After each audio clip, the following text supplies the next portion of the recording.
last session of today, but I think that both Robert and Natalya, they will think of this as the most important session of today, right, Robert? Indeed it is. Indeed it is. And Natalya, I have written to you, but I cannot even find you on LinkedIn. Can that be true? No, I am on LinkedIn, so I didn't look good. Okay, good to meet you. So where are you guys sitting? We have Jacques from Belgium. I'm from Denmark. I know Robert is in Chile because he can't travel. Mainly because you have like this anklet on your leg that doesn't allow you to leave the country, right? No, they just use chains. So. Oh, chains now. Okay. Okay. What about you, Natalya? Where are you? I'm in Russia, Saratov, and I also cannot travel far away now. But you have the advantage that you don't have to be in the same room as Robert, right? Yeah. So I think you were supposed to agree, Natalya. You were supposed to agree. I think the wonderful thing about these, first of all, welcome to both of you. I think the wonderful thing about, there's not a lot of good things to say about the pandemic, but there's one thing that is good, that it brings opportunities that people from everywhere in the world can meet virtually, and we are on the same level, so to speak, right? It's like, regardless whether you're from Latin America or from Russia or from Belgium or from Denmark, I mean, as long as we can communicate in a similar language, then we can at least get along with each other. That's a thing. Is that something that that you also believe when it comes to sales and software and how you create solutions? Is there coming this universal kind of approach to how we do e-commerce? I don't think that there's a way to avoid that at this point. There's a lot of nationalism going on in the United States right now, trying to focus on the economy that's here. And indeed, today we'll be focusing on our primary area, which is that we've been servicing, which is the United States. But as I've told you before, there is a move that the pandemic delayed, which was a bad thing about the pandemic, to move into the UK. And I'll explain a little bit more about that model so that people understand how that works for us. We're different in terms of how we do that. It was interesting. I'm familiar with Cloud Lab, and we have a lot of similarities with it. But on the front end part of it, actually, there is a front end. So that would be one big distinction. Yeah, it's interesting how so many different models. We briefly discussed it with Jacques, that how many different models exist. And one person had said at one point that there's little bits and pieces of every software solution that different people want to pick up and use. And that's not an area that I want to dwell on. So we've created a product that I think just takes it away from that for a certain market. And that's what we'll concentrate on today. And Natalya, working out of Russia, what do you do? I mean, what is your work? So my responsibilities are mostly about the UX part and some part of the order workflow, the admin part. So I'm working on both GPS platform, which we will show today, and DaVinci Designer Web App. Oh, really? Okay. So you're working also on DaVinci? Yes. That is like, that's the kind of software that I have. Every time I see it, it's just like, I want it. I want it for no reason, but I just like it. Okay, so we hope there's people out there who want it for a reason. That's what we're hoping. Yeah, that's way better. But I'm just, the reason I mentioned this is just because I think that, especially when I saw it the first time, I think it was really like a first mover software in representing. For people that doesn't know it, it's like software representing where you can see boxing and you can see varnishes and foils represented in a 3D space, making it easier in e-commerce to actually visualize a product before you acquire it, right? Cool. Guys, the webinar thing that we're doing here, and we always call them Learn With Us, because we think that before you come to a decision where you invest in something or buy something, we think that elevating the level of knowledge is very important before. I mean, I think that people would like to buy something that they know something about. So, from your perspective, because as you say, Robert, your business model is completely different from, or quite different from the others. And I can tell you that was one person that wrote to me when we announced that you were going to be part of this, and the person said, that is not like a web to print solution.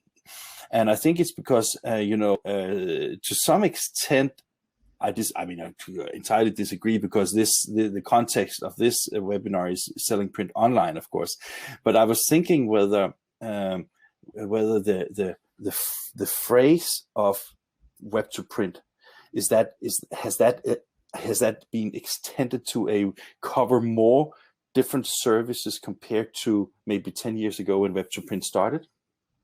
Web to print 10 years ago. Okay, I was in web to print 20 years ago with a company, and so it's been around for quite a long time. And I'm going to demand the name of that person so I can have them punished immediately. And then I won't give it to you. I won't give it to you. Shaq, and then don't say anything. Yeah, right. And then secondly, the issue with web to print is enabling people to work with a product that they can order online. So, where do you draw the line on that? Where do you say that you can't do this and you can do that and you can't do this? If many people within that environment, particularly Cloud Lab, mentioned the associations that they have with a lot of e-commerce sites, WooCommerce, Amazon, and the ability to be able to order things with that. Now, I challenge anybody to order print on Amazon, if they're going to customize anything at all other than a finished product. So, the issue really becomes a matter of what kind of service do you want to provide the people? What kind of market do you want to approach with the kind of tools that they need to be able to work with it, and who needs that? And those are the things that we're going to talk about today. And though you with open software, you're working, Natalya, I think that is like a software company with a lot of different competences and that. And I think that the software you're going to show today is not actually shipping yet, right? It's the platform itself. Yeah. Shipping, shipping. It's an installation, however you want to call it. But I mean, it's not on sale, or you're not delivering the service at current time, right? Well, we have delivered the service through a couple of other channels, and there are several users of that. Okay. But for the model that I'm talking about today, that's July 5th, as I explained to you. That was what I meant. Sorry. Yeah. Because there are post. That's why I kept asking in the other presenters, what are your post-installation support services? Mm-hmm. Frankly, many of them, that's because people need it. I mean, you can't just install something and then walk away. So especially with e-commerce, which is but it happens anyway. Yes, it does. And this is a philosophical argument. How many people don't use the benefits of an MIS system? Well, most people who have an MIS system don't use the benefits of it. And that's a big issue. And they would be much better off, of course, if they did, but it's not printing. And so they've kind of just pushed it to the sides. With our product, we're aiming at a different market, and it's what I'm going to call the non-printer market. It could be a printer, and I'll discuss how that might work. But otherwise, I think it's just a matter of understanding who can sell print, who actually does sell print. In my current customer base with Rent-A-Press, there's numerous people who are not printers who sell print. They're not even print resellers. It's just augments an existing business that they have. And I think this is one of the more interesting things that the pandemic has really encouraged, plus the generational changes that are taking place with millennials and Gen Zs. And if you don't understand those changes, those sea changes that are going on, I don't think a printer is going to be able to compete in what can be the total market that's available to them. I don't remember the person who said it. But the future of print is everything. Yeah. Because you can print on damn near anything. Yeah. So what can our audience expect today from you guys? We're going to, I've split up the responsibilities of it. I've asked Natalya to navigate through GPS while I'm talking about a few things. There's some parts of it that need a more detailed description of what's actually being done, and Natalya will do those. So we've, you know me, I'm obsessive, so I've already made a whole outline of areas that we want to cover. Okay, we better get started then, right? Yeah, exactly. Yeah, there you go. Okay. You've seen me do this before. Talk. Let's dig into it. Shaq and I, we will turn off the microphone and cameras, and then we will revert if there's any technical issues, or if you need us. You will need us for the Q&As afterwards, I guarantee. So we're starting now? We're starting now? They're doing it together here, so don't worry. Oh, okay, good. All right. Yeah, okay. Yeah. So Natalya, can you share the screen? There you go. Excellent. All right. So again, what this is about is the quick spin up of a fully functional e-commerce website.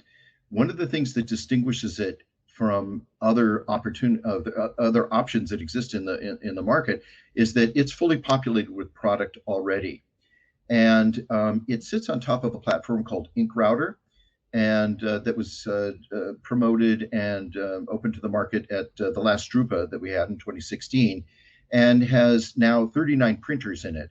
So there's certain products that we've put in there. It's a very limited set of products that is intentional. These are products that sell most often. They're most often used by a variety of people. I will say in the beginning of this, there is, other than the design, no custom orders that are there. So if somebody had an order of something that they needed to do that had a very special paper, that had a very special die cut or something like that, that would not be within the scope of what this particular product offers. However, for the markets that we're after, and I'll define them in this way, it's for graphic designers who are as handing off their artwork. Maybe they're designing a website and they're handing off their artwork, for somebody to then go get it printed or something. This is an opportunity for the graphic designer to say, listen, I can do that and I can get that printed for you. It's also an opportunity for somebody who's in, say, the event business or something to open up an e-commerce and say, what would you like to have for your event? Can you go ahead and order it on our site? So this is what in the United States, and I'm not sure if this term is universal, is called a side hustle. And a side hustle is like a small business. It's never meant to be huge. This is not something that's probably going to support an individual person who has a main business. So this would be servicing an existing client base. There's one other factor about it. And if this were somebody in a print shop who said, listen, I can do certain things in my shop, but there's other things I can't, they normally have a trade relationship where they are getting products that they would get from somebody else through a trade relationship, and then resell that product to their client base. So they have a way to offer it. This is exactly what that does. It's just highly automated so that the products already exist. It's not fixed on these products. We tend to add a new product or several new products or a category of products every month. And we also pull down products that just simply aren't selling or have gone out of fashion. So it is maintained, groomed, if you will, so that it's there. The site itself manages a variety of different ways to be able to monitor what's going on with your client base, and like as any e-commerce site would do. But for a printer who's a small print shop, this is perfect for them because it's not so much a retention tool as it is a growth tool, because this will open themselves up to a market that's far beyond their normal place. This could be true for graphic designer as well, depending on who they service. And often graphic designers are not border sensitive. They're not just servicing somebody within a 75-mile or 50-mile or 25-mile radius of their actual business. This is something else that's a benefit of the pandemic. This is something I'll repeat quite often because I'm looking at the pandemic as something that has changed a lot of behaviors and attitudes for the positive. So in the website that you're looking at right now, what the products that were shown just a few moments ago are already there. And you can see here's the client list of registered people. And again, it's a registration site so that you can control who's in there and know who's ordering things.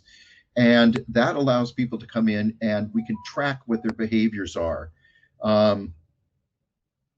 So that I think that at some point, what needs to be done is your ability to be able to find a client base that allows you to be able to make these products attractive to them. And that's generally speaking the people that you already have as your customers, because most of the time design leads to that.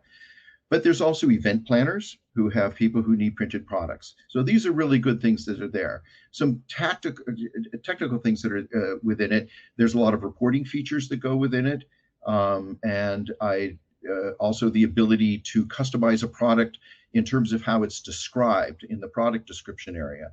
Natalya, if you can go to the product description area.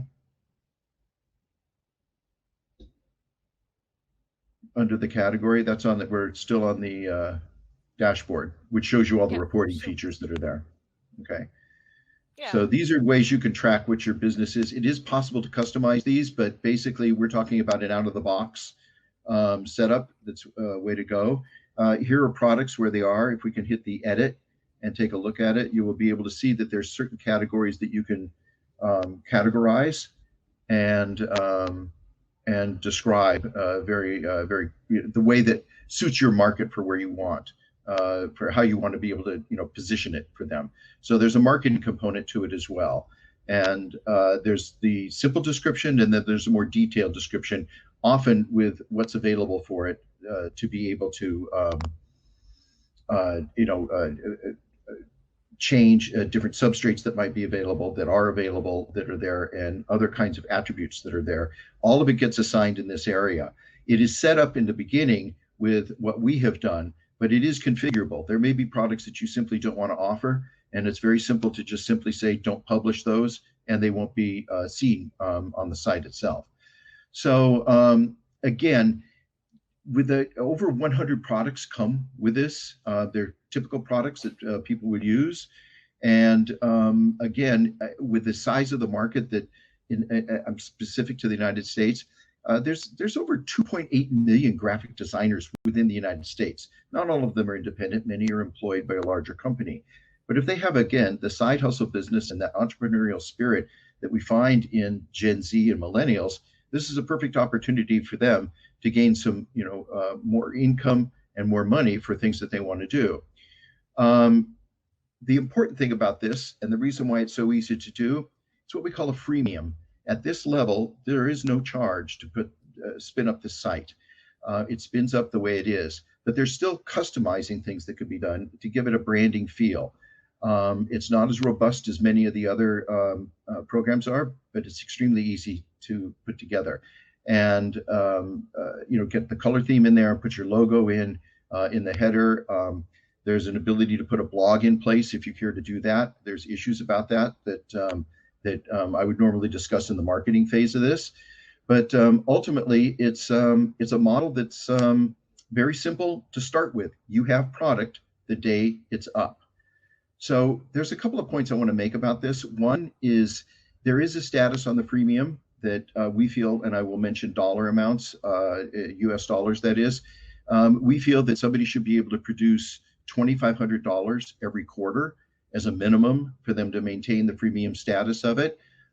If they weren't able to do that, there would be a $20 per month charge for that. But again, from my experience and understanding of the markets, $2,500 a quarter is not very difficult for people to be able to build. I'll give an example of it. The Professional Broker and Print Buyer Association, I don't think you can even be a member if you don't sell at least $1 billion a year worth of product. And we're asking for, 10% of that, or less than 10%, 1% of that at $10,000. So I think it's a very achievable goal for people to be able to do if they want to get into the e-commerce arena. So how does this work in regard to payment? This is a credit card transaction. There are no credit options available for somebody to open up an account. Everything is paid for upfront.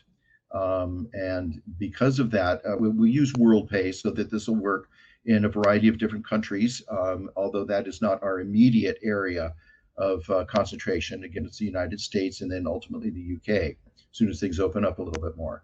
But we pay, once that money comes in, we take care of paying the vendor who has produced the product, of those people that are signed on to InkRouter and produce the products.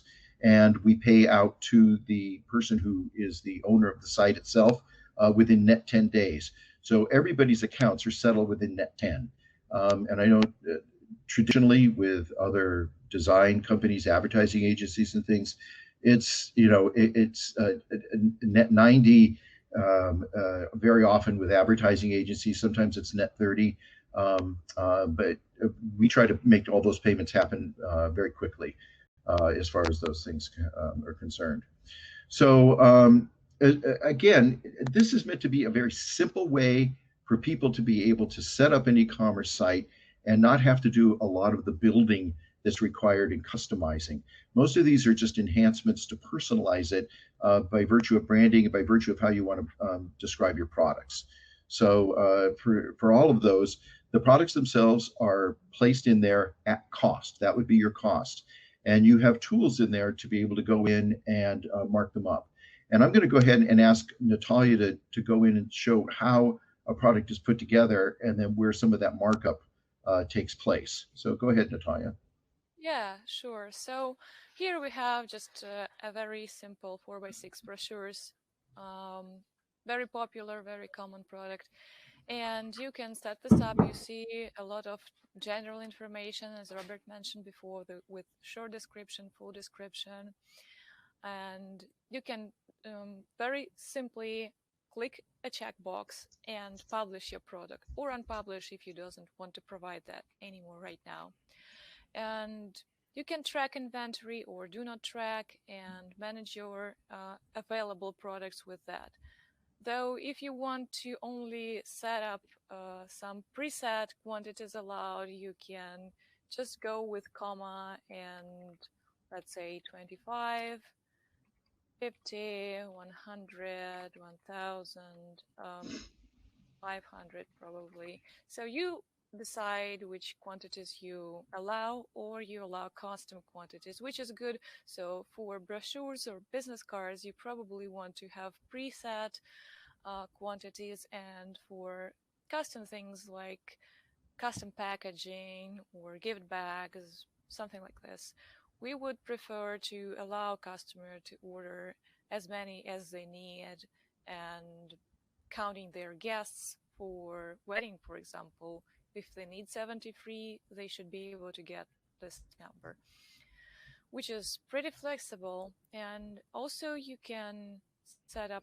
weights, you can set up categories where the product sits in. And also, if you want to make this available for only certain customer roles, that's for sure also doable.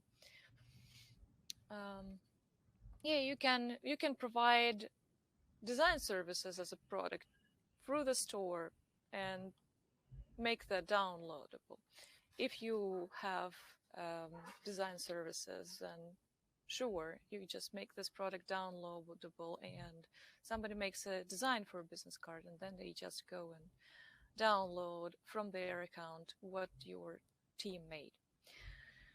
But the most interesting part here is setting up the pricing. So the pricing can be very basic just for one item, but in print industry, we of course want to have more flexibility with tiers. And with tiers, you can set up intervals, for example, from 25 up to 50 business cards. The price will be this one. And if we go up, the price will be different. So this itself, this is not enough, because we have custom finishing or embellishments, for example, rounding corners, or we want to add foil. How to customize that? If we want to also set up custom pricing for each attribute of the product we want to sell, we need to first set this attribute up. I'm going to the attribute section here. And if you want to use, for example, coding option, you just preset values of this attribute here within attribute section. And always when you want to add this to any product, you just have all values predefined. So I'm going to this front coding, for example, and I have a list of predefined values here. I just want to add foil as an option. And we'll just name this foil, and we can set up the default price adjustment. For example, I want 20% plus for every foil that I make. I click use percentage checkbox to make this happen. We just save this, and we have foil already marked up 20% always when the customer selects it. But it also allows us to have not only just the percentage, but for example, let's say metallic. And this will be, for example, $10. It will always add $10 for metallic. From my point as an owner of the site, that might not be always very flexible. So we are going to have even more flexibility here. I'm going back to my product here. And within product attributes, I will add this attribute with predefined values, which I've just added. And this will be, for example, front coatings. Yep. Here we are. We have a new attribute. And now we can handle tier prices per attributes per quantity. So if I want to have more power over foil and how to set the pricing for that, I can, for example, for up to 10 cards, I would like the flat price. So no matter if it's 5 cards or 10 cards, I just always add $10, for example. Or I want price per quantity. So I add the total price, which will be 20, for example. And that, if I calculate this, I will divide 20 by 10. And if somebody orders 5 business cards, for example, the price will add just $2. So it will add just $10 for 5 business cards if it's transparent. And I also can have percentage plus a price. So if I want to have $10 plus 20% for 50 cards, that's all. That all can be set up here through the admin. And after I have the sample of my product done, I can go back. So I can just set up frames. So I want tier pricing here, I want tier pricing there, and then I go back to the product catalog list. Just a second. Going back here, we have the very flexible and very convenient tool. We can export this to Excel file, and you can fill up and calculate your pricing as you want, and then import this Excel file back, or in XML format if you have any custom services which allows to do that. So that's how we set up pricing. Okay, Natalya, if you could go to one of the products and show them what this then looks like when somebody's actually ordering a product and how it works. And I'll just say that one of the factors that's important here is revealing the information for the purposes and needs of different buyers. One of that is a unit price, which is often how people will consider the value of the particular product. And that shows on every time that you order based on quantities and also attributes that you put together. So it calculates for you on the fly in a very simple, straightforward way to understand it. So you'll notice what Natalya is doing is adding different finishes, some different features and finishing effects of what's going on, and embellishments in this particular case, and is going to go ahead and then look down at what the price impact is. I actually can't see that. Yeah, we don't have this set up in the store, so you can decide whether you want to, because the customer actually during the design can change the attributes they are using. The price may be calculated after that, and you can decide whether you want to show it right now or after they make the design. Okay, so that's again something that can be configured based on right, through the admin in terms of what you're doing.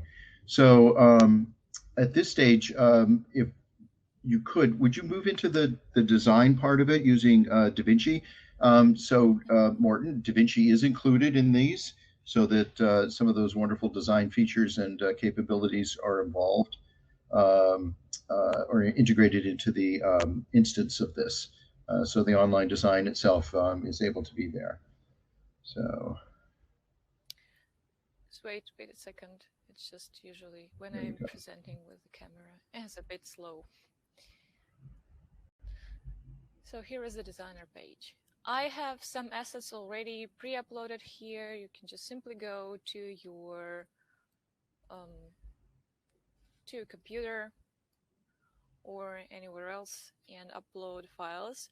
File types which are allowed within DaVinci is, it's pretty wide variety. We allow PDF files, which is a really helpful thing because most of pre-made designs are of this file type. You can manage your gallery here. You also have JPEG, PNG, SVG files. So file types which are allowed for upload by default, plus GIFs, of course. In the professional DaVinci version, which is also available, but not in the default version, which we provide with GPS, but it also can be part of that. You can also have PSD and AI files to be uploaded through DaVinci.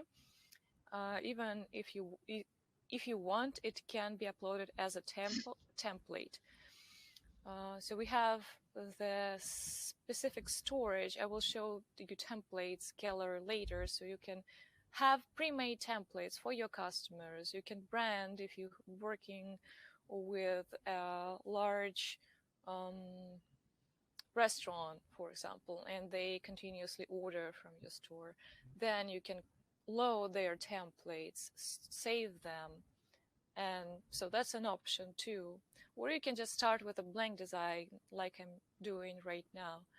And I'm going to create a really simple business card. I need to get some emails for this. And of course, usually I want a QR code helping to get on my site. So let's get, of course, INKISH TV here. Add this as a small QR code, and I also want to have some names here. Okay.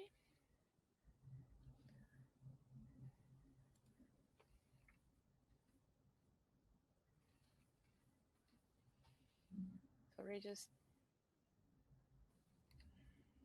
okay. Hope that's correct. And if you want, you can upload a custom font here.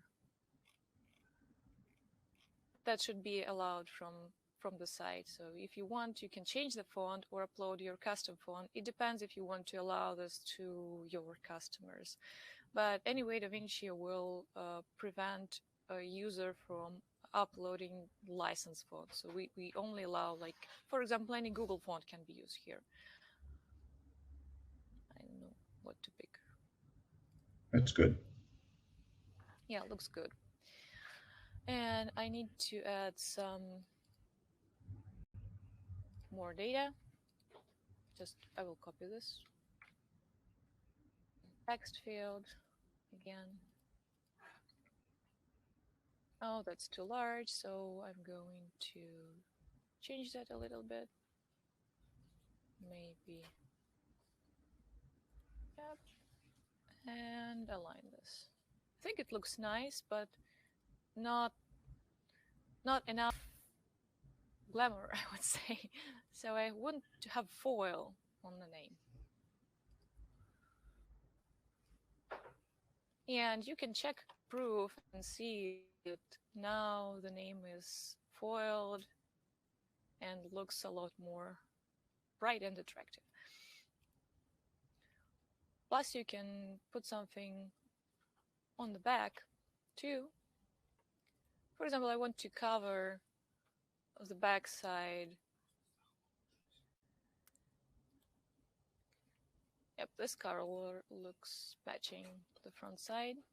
You can have exact RGB color if you need. Okay.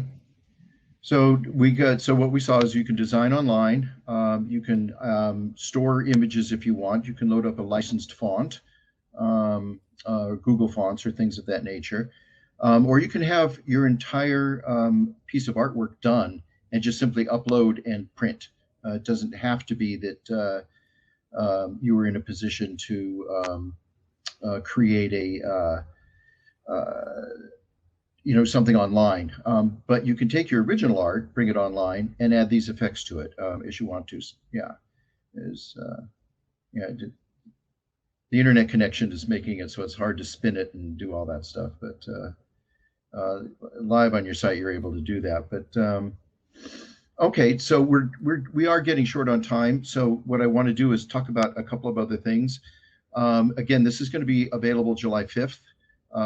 In the United States primarily, and then ultimately in 2022, it will be available in the UK as a service. And I just want to mention that for the UK, that we will be providing the opportunity, and I've already done the outreach for printers, local printers, to join in through InkRouter to be able to provide their products. And so one of the huge advantages and things that I want to cover on this that's important is we also handle all the shipping logistics, so that when the product is actually finished, the shipping itself is already arranged for, so that there's an opportunity for you to actually make a profit off of the shipping, which is what most online printers do anyway, whether they reveal that or not, because they get negotiated pricing that allows them to get a much lower cost. So that if you as an individual order something to get shipped and it costs $10, we ship so much volume that we actually get that shipping for $5. So we offer it. We offer that discount to you, and then you're able to mark that up because it's still less expensive than an individual would be able to get on their own. So it's kind of passing on the advantage of that and still being able to make some money for it. So there's a variety of ways to do that.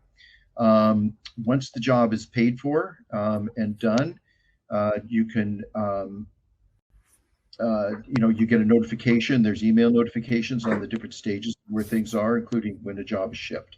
So it's got most of the features that you would find in any e-commerce site in terms of notifications. And I think that it's something that we know that it's attractive to it. And I just want to mention one other thing, is that part of the reason why we're only dealing with this smaller market for what our goal is because the larger market is currently being covered. All of these products that I talked about here, both Natalya mentioned the Pro product, but the one that we're offering here, these are available through Konica Minolta as well, and they sell it to their install base as well. It's in their entire product catalog. So it's been proven at what I'm going to call a fairly industrial level. And here's the information that you would have. And you'll notice here where the products are, where you see the files, you can actually see the masks that were created for the special effects. You want to go back one to there. It does show the mask. It's hard to see because the screen is so small. But you can take a look and you can see that all the different elements are there. I see that, yeah. Mm. And is that just like a file with a PMS color in it, or is it just any file that has like a unified color? Then that's the matte. Well, it wouldn't be a PMS color. Go ahead, Natalya. So you can set up the exporting features through the admin too. There is settings for DaVinci, and you can decide within the DaVinci render settings, you decide if you want to have, for example, foil to be merged into the file as a separate layer. Or okay. But I was more thinking from a design's perspective. I was just wondering if the matte was any file that is just like one color. It could be black, or I was just thinking a designer would need to know. And if you have like 3D files, it needs to be screened as well. So I was just wondering how you were doing it, or what requirements it requires. DaVinci itself generates it. Oh, Okay, Yeah. so the mat is based on it is created in the software based on the artwork that you have picked So for being for. Okay. If you notice, so this picture, for Yeah, I example, noticed this that. one Yeah. which I've uploaded, and then DaVinci, when I applied Spot Ah. UV, I adjusted the threshold, so Okay. you can So you can now preview see where that yeah, okay, I get it. Yeah, perfect. So now, Yeah. So it is adjustable. just, It's not just a fixed thing. Yeah, perfect. Yeah, great. yeah, but you need better quality than I uploaded a picture. No, that's very, very nice. Well, are you finished with the presentation?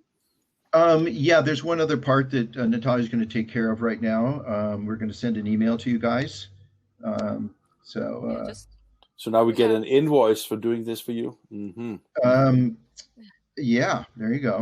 Mm-hmm. So what we're going to do is we have a component of this. This is also part of this offering, is ProofLink.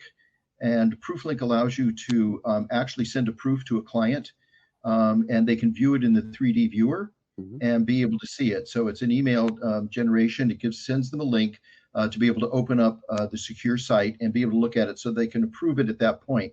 Nice. No, I don't want the gold foil. I want the silver foil. You spelled my name wrong, which I think we did spell your name wrong. I'm not sure. Yeah, no. I was just about to change my name to that, so that's okay. Yeah, I think that the advantage here is that what this does is it speeds up conversions for people to sell, and Definitely. They don't have to run a press proof. And so the remote component of being able to work with somebody remotely and effectively, ProofLink allows you to do that. And again, that's all integrated into the same offering. And it's just a simple email to send to people. So I was wondering, Robert. Correct? Yeah, that's correct. You don't have to change it. That's totally okay. if you're sending a proof through ProofLink, is that actually coming in without having to log in with a secure link and then without any logins, and you just can approve and it goes back into your end system? Yeah, that is using token, which is unique, and if you don't have this link, you won't be able to access that. Yeah, so some degree of security in terms of where that is. And again, the website, going through the various event jam or whatever this is called, webinar jam, is isn't doing it justice. But we're happy to set up a demo for anybody who's interested, so they can see it run live, and send them a link to be able to go in and take a look at it and see how it works. So that's it. It's very simple. It's again a smaller market than really I think any of the other areas are focused on. It's meant to be as simple as something like Etsy, so that people would be able to just simply spin up a site and do the store, and there's not a huge demand on it.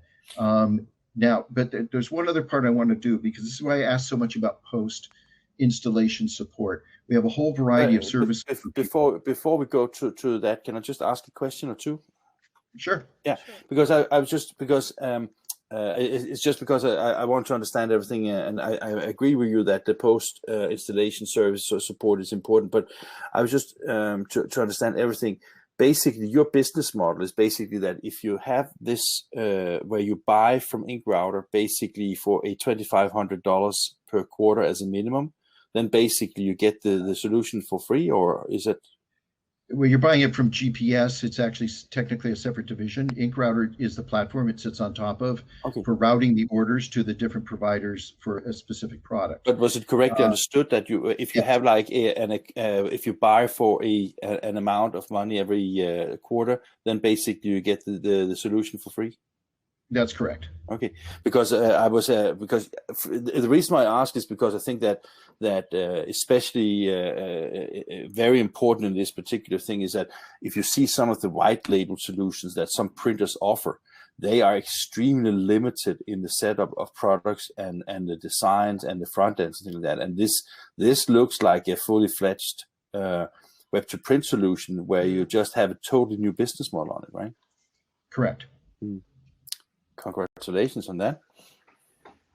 Well, there's several geniuses involved. Natalya would be one of them in making it possible. And the infamous Brett Heap, thought about these ideas a long time ago, and that's how I got involved in the company. Is do you think you could put something together that people would understand? And it took a while. We've been working on this for almost 5 years, and it's interesting to go back to Rent-A-Press, which is anybody's welcome to go in and sign up for it. There's no cost for signing up for it, so you can see a more.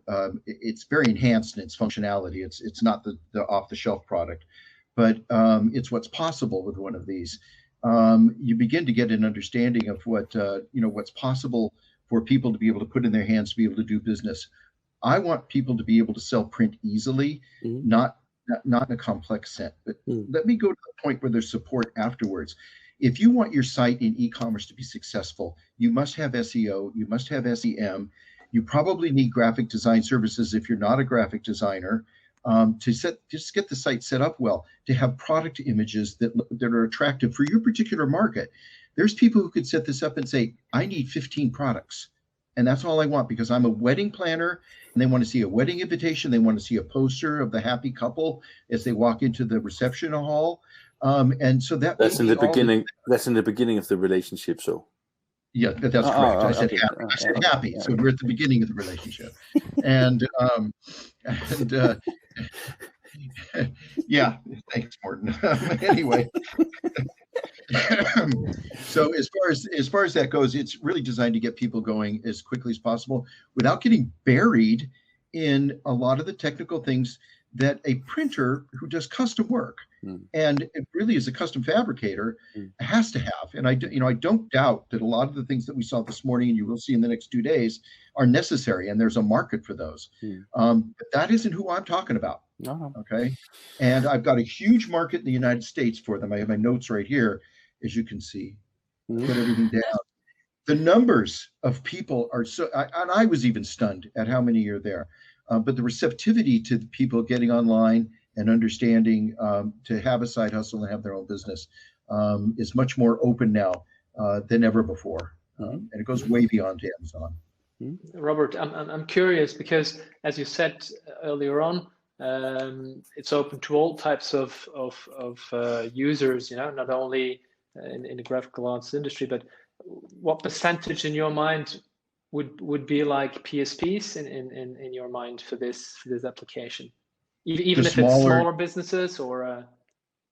I would say that if you had a place, what we call in the States a copy shop, which has a couple of Xerox machines or Canons or something like that can maybe do a little bit of binding, they could add quite a bit to it. And the model for that would be a perfect model for that would be like what the UPS stores are.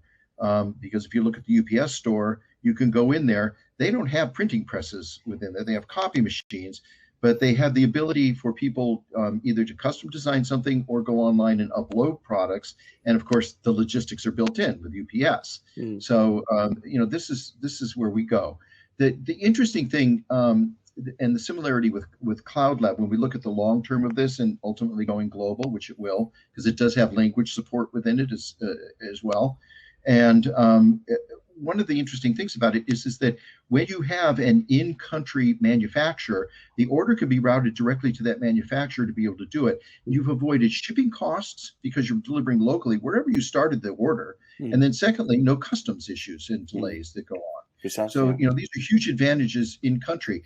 And there's almost no resistance in the countries that I've spoken to, primarily in Japan, India, and anywhere else for that, because, you're driving orders and manufacturing into companies that exist already here. We love that. I'm sure the Cloud Lab has had similar discussions.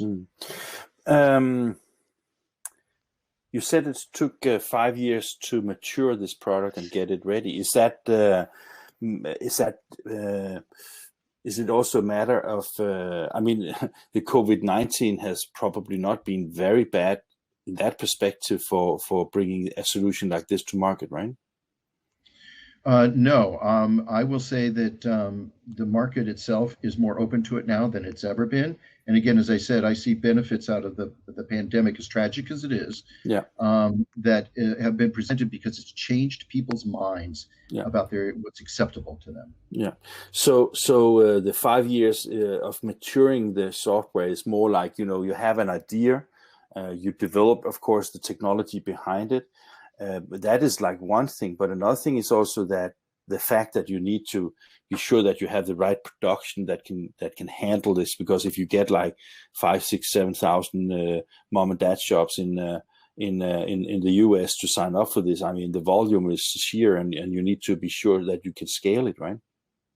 Yeah, I have yet to meet a printer who's used all their capacity, and I've discussed in other forums that you've heard that that basically what I buy when I've asked people to join ink routers, I'm asking for their capacity. So if I see somebody who's running one shift a day, I know there's ample work that can be done there.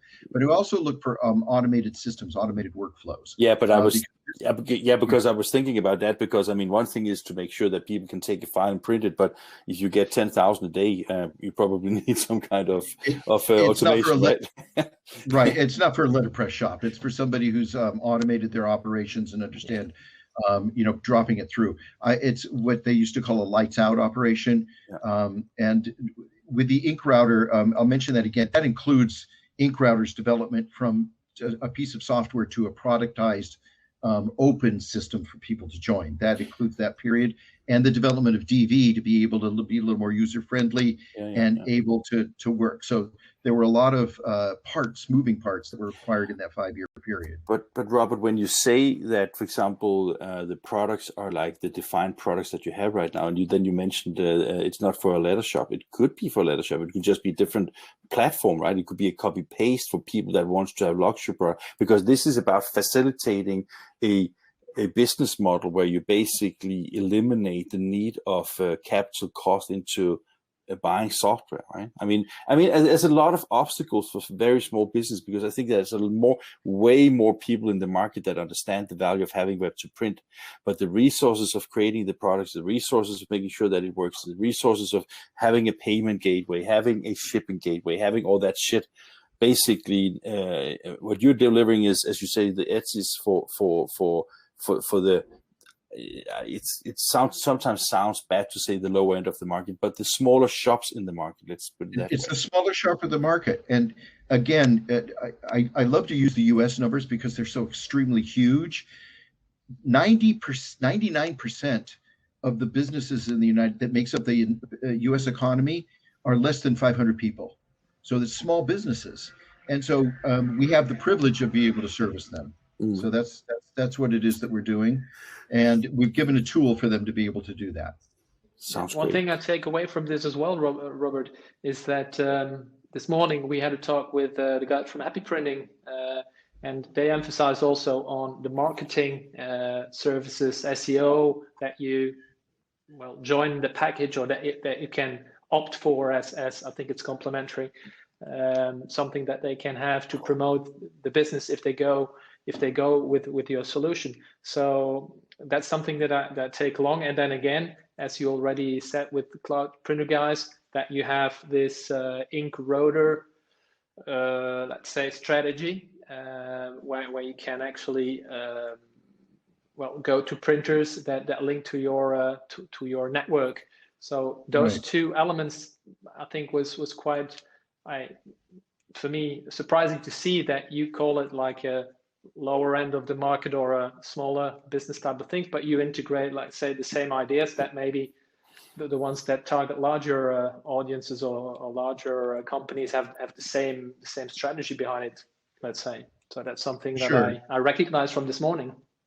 Yeah. So that and that's I think an accurate description in terms of where it's there. So there you go.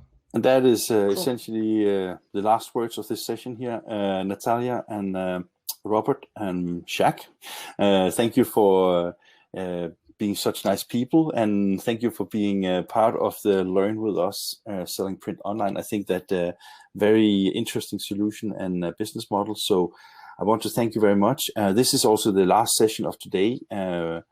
we have been sitting here since, Shaq and I have been sitting almost in you as well, Robert, from 10 a.m. Central. I am standing up. I am at my stand-up desk. Okay. And I think it's been a wonderful day. I think it's fun to do this kind of things, and I just want to thank you, everybody. And I got from Neil, got to thank you, Rob. I think that's your short name is Rob today. I think actually I want to thank Natalya more than you, because you just did all the talking. That's what you normally do the most. Now you got somebody who can actually drive the mouse as well. I think that's thank you, Natalya, for being so patient with Robert. So once again, thank you very much, and I wish you all the best with the solution, and I'm sure we will hear more to it in a later time, of course. Okay, great. Thanks, guys. Thanks, guys. Thank you.